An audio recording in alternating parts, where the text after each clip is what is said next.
the plate number? Dinig ni Hera ang tanong ng isang pulis sa kausap nito. Mataman lamang siya nakikinig sa mga taong naririto sa bahay nila. Masyado na kasing napamahal sa mga kamag-anak at kaibigan niya ang bata, kahit alam ng mga itong kinamumuhian niya ang bata. Noon, hindi niya agad nakitang worth ng anak niya, kaya ngayon nagsisisi siya. Pero hindi na niya mababalik pa kung ano man ang nangyayari noon, kaya ngayon, mas mabuting bumawi na lamang siya. Babawi siya sa oras na mahanap si Dylan. Mamahalin niya to gaya ng pagmamahal na bibigay sa kanya at pinaramdam ng kanyang mga magulang. Aalagaan katulad ng pag-aaruga sa kanya ng kanyang ina. Bibigyan ng oras para makasama like how her parents gave their time to her. Did you ask the LTO already? Tanong ulit ng pulis na ngayon nakaharap na sa kanya at matamang nakatingin. Who is he? What's his address? Napatayo siya agad nang marinig ang sinabi ng pulis. Lumapit siya dito at saka hinawakan ang braso nito. Where's my son? Tanong niya agad. Tinaas naman ito ang kamay kunway sinasabing maghintay siya. Okay, thank you for the information SPO2 Aquino. Bye! Paalam nito sa kausap saka binalik ang cellphone sa bulsa. Pagkatapos niyon hinarap siya nito. We already know where your son is, Miss Rodriguez. Sabi nito sa kanya. Naramdaman niyang lumapit ang iba pang mga kasama sa kanilang dalawa. Siguro narinig ng mga itong nalaman ang kinaroroonan ng anak niya. Where is her? Tanong niya rito. Ngumiti naman sa kanyang pulit saka sinabi ang lugar kung nasan ito. Wala silang sinayang na oras. Pinuntahan agad nila ang lugar kung nasan si Dylan. Pinakiramdaman niya ang kanyang sarili. Sobrang bilis ang tibok ng kanyang puso na para bang hinahabol siya ng daan-daang kabayo sa bilis. Nag-aalala siya sa kaalamang may kasama ang kanyang anak sa bahay at kung saan ito naroon. Ang masama pa hindi lang ito kung sino man. Kilala niya ang taong kasama nito pero hinihiling pa rin niya na sana mali siya ng iniisip. Madami naman ang kaapelido nito, hindi ba? Please tell her, he isn't that man. We're here, sabi ng pulis na kasama niya. Ito yung pulis kanina na kumakatingin sa kanya, akala mo dalaga pa siya. He is Chief Captain Damian Gonzaga, anak ng kaibigan ng ninong niya. When they reached the place, pakiramdam niya bigla na naman siyang nanghina. She don't want to come back here anymore but there's no choice after all. She wanna know if her son is safe. Hindi siya mapakali lalo na sa kaalaman na baka malaman ng dalawang katotohanan lalo na siya. Don't worry, your son is safe with this man. I knew him. Sabi nito sa kanya. I knew him also. He is a monster. Gusto niyang sabihin kay Damian. Tumingin siya sa lalaking kasama. Gwapo naman to't matangkad na maputi. Bagay dito ang uniforme nito lalo na sa tindig at ganda ng katawan. I know I'm gorgeous but don't state the obvious. Sabi nito sa kanya. Naninggit ang mga mata niya dahil doon. Ang kapal ng mukha. And one more thing. Hindi ako pumapatol sa pamilyadong babae. Inirapan niya ito bago siya nagsalita. I don't like you either, sabi niya at saka bumaba. Bigla siya ng lamig sa kaba nang bumaba na siya ng sasakyan. Bumalik lahat ng alaala ng mga karanasan niya sa lalaking may-ari ng bahay na ito. She pressed the doorbell. Wala pang ilang minuto pinagbuksan na kaagad sila. Tumingin siya rito. Pakiramdam niya na wala lahat ng kaba niya dahil sa nakikita. Her son is the one who opened the door. Wala siyang sinayang na oras. Niyakap niya kaagad ito. Naramdaman niya pa ang pagtulo ng kanyang luha. Dylan, thanks God you're safe, sabi niya. Bumitaw siya sa yakap at saka sinuri ang bata. Are you okay? Sabi niya at saka tinignan ng mga kamay nito. You are not hurt, right? Tanong niya pa ulit. Tinignan niya ang mukha ng anak niya. Hindi sinasadyang nagtagpo ang kanilang mga mata. Gusto niyang umiyak na makita ang pag-aalinlangan sa mukha nito. Dylan, tinignan niya ang taong humawak sa kanyang anak. Mas lalo siya nakaramdam ng kaba na makitang lalaking kailanman ayaw niyang makita sa pangyayaring to. Decker! Sigaw ng babae nagmula sa loob ng bahay na ngayon nasa harap na nila. What a great scenario, right? Karil, Decker, Hera, Dylan, and the police behind them. Alam niya hindi lamang siya nakakaramdam ng tensyon ngayon, maging ang mga kasama niya tila napatigil. Sino bang hindi? Here she is, holding her son at narito rin ang kanyang asawa kasamang fiancé nito. Kung ganyan kanina pala yung mukha ng isang buong pamilya? Si Decker na ama talaga ng anak niya at ang kilida nito. Should she consider her a mistress? Sa naisip na saktan siya. Hindi po pwede magkaroon ng ibang ina ang anak niya. Siya lang ang dapat. Hera, what's a surprise? What are you doing here? Si Karil na nagsalita sa kanila. I'm here to fetch my son, sabi niya. She wants to slap herself dahil sa pagkakautal niya. Nakita niyang kung paano ng laki ang mata ng dalawang kaharap niya. You're what? Sa wakas, nagsalita na rin si Decker. Tiningnan niya to ng diretso sa mata, walang emosyon. I want you to meet my son, Dylan Rodriguez. Thank you for taking care of him. Bye. Sabi niya tatalikod na sana nang hawakan ni Decker ang kanyang braso. Hera, wait! Pigil nito sa kanya. What? Tanong niya. Di niya dapat ipakitang kinakabahan siya. Kung maaari kailangan niya ipakitang wala siyang pakialam kung nagkikita-kita man sila. By any chance, is he my son? She smiled at him before answering his question. He is my son, Decker. Sorry, but we really need to go. And by the way, I want you to meet my boyfriend, Damian Gonzaga. Bye. Sabi ni Hera, tinila si Damian na hanggang ngayon wala pa ring imig. Na makasakay na silang tatlo na sasakyan, akala niya tapos na, pero nagsalita si Damian. I am not informed that you are my girlfriend. Sabi nito at saka tumawa. Napasa po siya ng noo. Shut up, my son's sleeping. Saway niya rito and then held her son's hand. Ano bang pinasok niya? Hindi niya sana yung ginawa. Kumain ka ng madami, Dylan, tapos magpahinga ka na. Sabi niya sa anak na kanina pang hindi nagsasalita sa tabi niya. Sa kanya lamang ito ganon. Kahit kausapin niya ito, hindi man lang sumasagot, but when her parents ask him, sumasagot naman. Para tuloy siyang invisible na kahit salita siya ng salita, o kahit nakakita man siya ng bata ay parang wala lang. She felt her heart's aching because of that thought. Ayaw na ba sa kanya ng anak niya? She excused herself. Nagtungo si Hera sa garden para magpahangin at mag-isip. Hindi niya alam kung ano ang gagawin. Naupo siya sa upuang naroon at yumuko sa harap na mesa. Gusto niyang maiyak habang iniisip ang nangyayari sa kanila ng anak niya. Masyado na kasing pinairal ang galit niya na pati Nata ay nadamay. Kaya ngayon pakiramdam niya napakalayo na nito sa kanya at di niya alam kung paano pa ito hahabulin at sasabayan. Di na niya napigil ang luha niya. Bumabalik na naman siya sa dati kung saan hanggang iyak lamang ang kaya niyang gawin, and she hates it. She hates the idea of going back in the past, especially the part that she is miserable. Nakayuko lang siya, tinahayaang dumaloy ang mga luha sa kanyang pisngi. I don't want to see my girlfriends crying. Halos mapatalon si Hera na may magsalita sa likuran niya. She looked at the person, and then when she knew who it is, hindi niya napigilang bigyan ito na nakamamatay na tingin. Parang biglang nawala ang lahat ng nararamdaman niya kanina at lahat yung napalitan ng inis at asar para sa taong kasama niya ngayon. What do... Hindi pa man siya natapos magsalita, may natapon itong panyo sa mukha niya. Walang modo.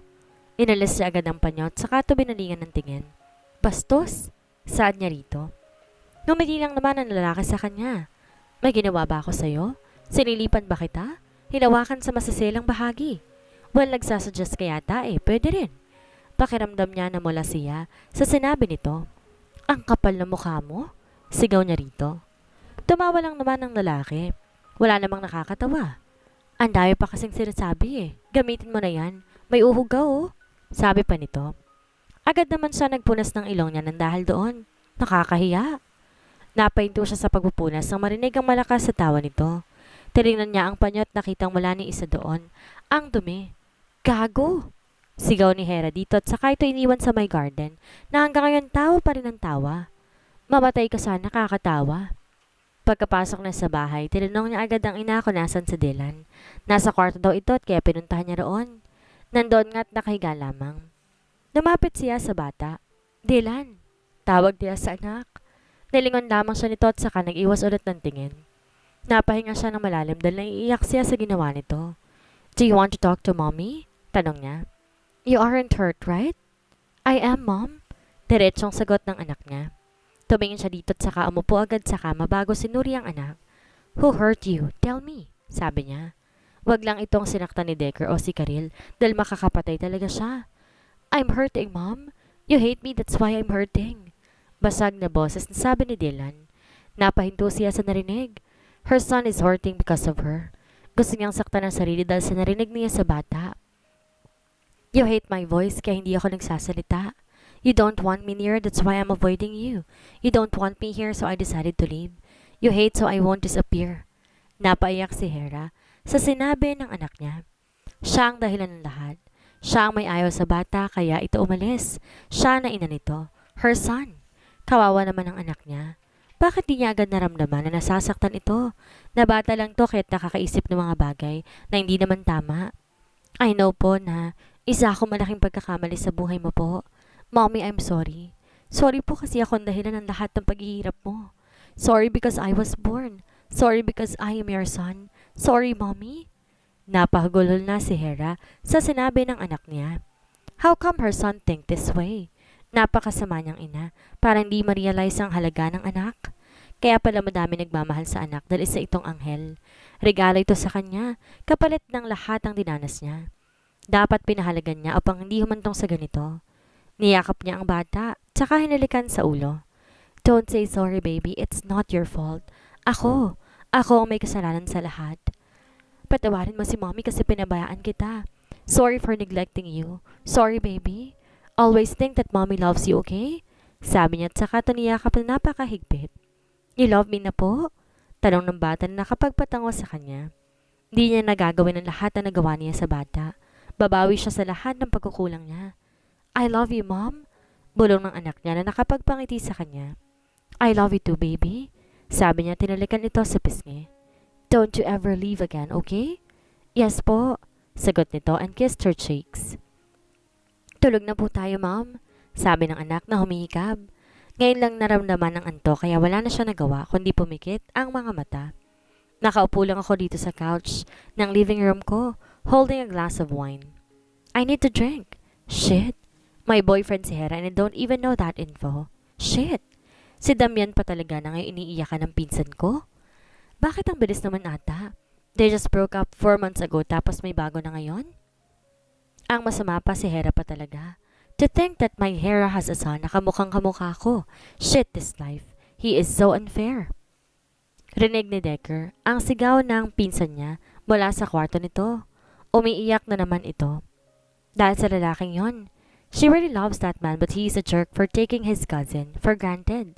Parang siya lamang noon. Kaya tingnan mo ngayon. Hindi niya na alam ang gagawin para makuha ulit ang mahal niya. Inayaan niya na lamang na umiyak ang pinsan habang patuloy siyang umiinom. Who is Dylan's father? He needs to investigate.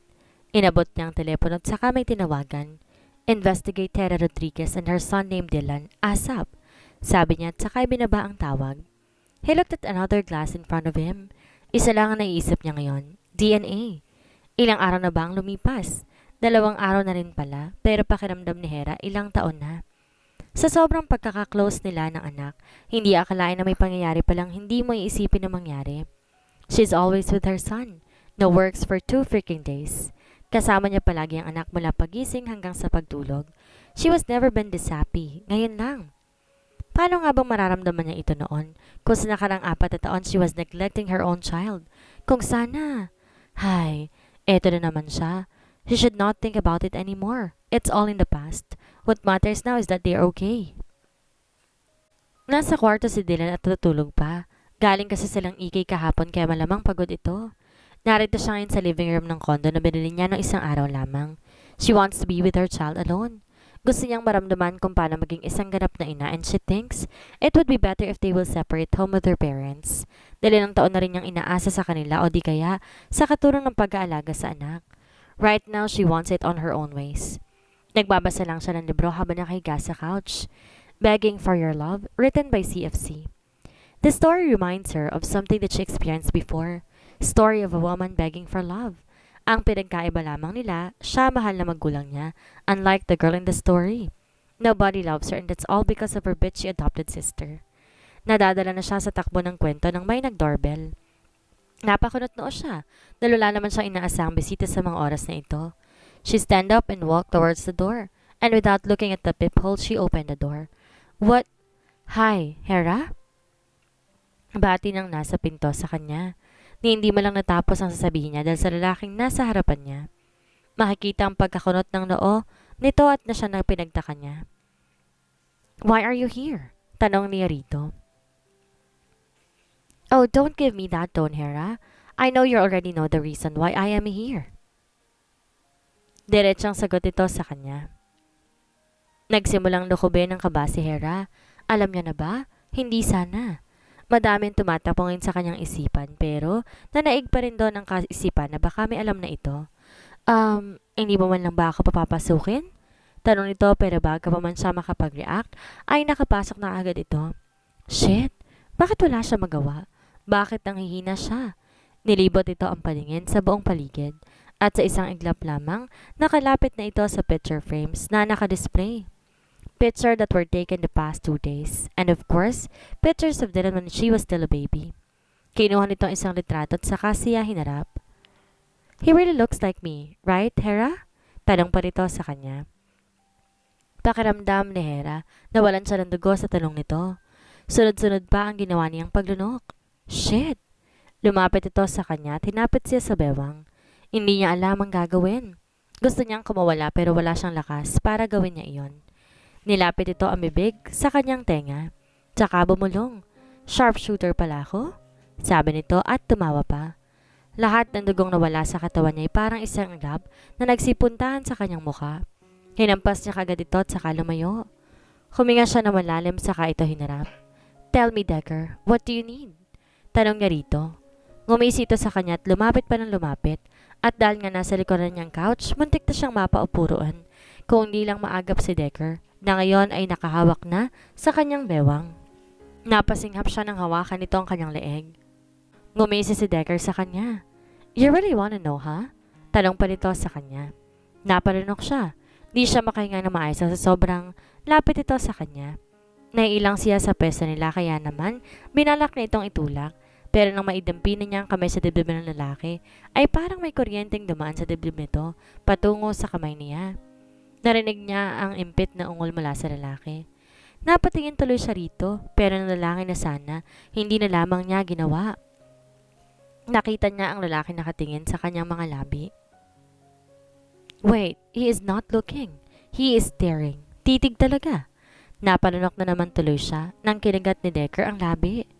Napapikit siya ng wala sa oras. Hinihintay ang minutong maidadampi ang labing matagal niya ng Shit! What am I talking about? Dumilat na lamang tuloy si Hera na sana hindi niya muling ginawa dahil nakita niya ang mukha ng lalaking napakalaki ng ngisi. Waiting for my lips on yours, baby? Mapaglalong tanong pa nito sa kanya. Napamura tuloy siya. Sa mga oras iyon tinulak na niya ang lalaki pero hinawakan nito ang kamay niya at nilagay sa leeg nito. Habang isa pa nitong kamay ay hinapit pa siyang lalo. Napasinghap siya ng dahil sa bilis ng pangyayari. Hinilikan siya ni Decker na ikinasinghap niya. Wrong move, dahil mapapalalim pa nito ang halik. Hindi siya makapagprotesta. Matagal-tagal na rin pala nang huli niyang maramdaman ang labi nito sa kanya. Wala na siya sa tamang huwisyo, kaya tumugon na siya sa lalaki. Patuloy lamang sila sa halikan at hindi alintana kung nasaan man sila. Naramdaman na lang niya ang couch sa kanyang likuran at ang kamay nitong dumapo sa kanyang dibdib. Napaungol siya nang wala sa oras. Naramdaman din niya ang pagngiti ng lalaki habang hinahalikan pa rin siya. Mom! Mabilis niyang itinulak si Decker na marinig ang sigaw na iyon mula sa kanyang anak. Bumagsak pa nga si Decker pero tumayo din naman kaagad. Inayos din niya ang kanyang sarili bago hinarap ang kanyang anak. Pakiramdam ni Hera pulang-pula na ang kanyang mukha dahil sa kahihiyan. My goodness, Hera! Dylan! Agad niyang nilapitan ang bata pero hindi naman siya nito pinansin dahil nakatingin lang to kay Decker. Why are you here, mister? Tanong ni Dylan kay Decker. Nakatingin lamang siya sa dalawa. Nakita niya kung paanong umamo ng husto ang mukha ni Decker. I am just visiting your mom, Dylan. Sakto namang nakatingin to sa kanya at ginisihan pa siya. Ihirapan niya na lang tuloy ito. Were you doing it, Dylan? Didn't your mom told you that?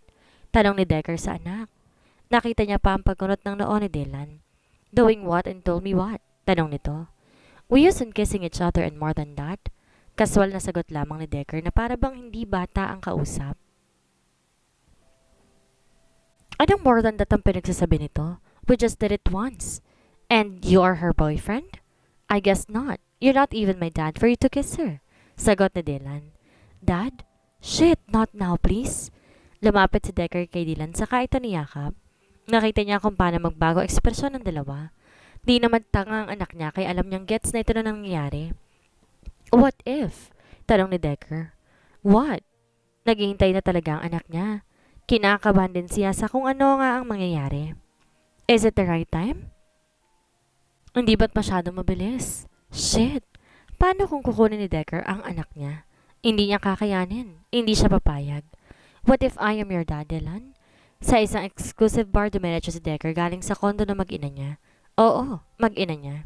Nagiinom na mag-isa dahil sa nararamdaman. Masaya siya dahil sa kalamang may anak na pala siya. Pero masakit pa rin isiping wala siya sa mga importanteng araw ng anak sa loob ng 4 na taon. 3 taong gulang pa lamang si Dylan pero pakiramdam niya, 1 taon niya na itong hindi nakakapiling. Kung sa bagay, buong buhay nga naman ng anak niya wala siya sa tabi nito. Labis ang pagsisisi niya dahil sa nangyari. Kung sana naging mabuting asawa siya kay Hera. Kasama niya ngayon ang asawa at ang anak niya. Madaming pangyayaring pinagsisihan niya ngayon, ngunit ano pa nga bang magagawa niya?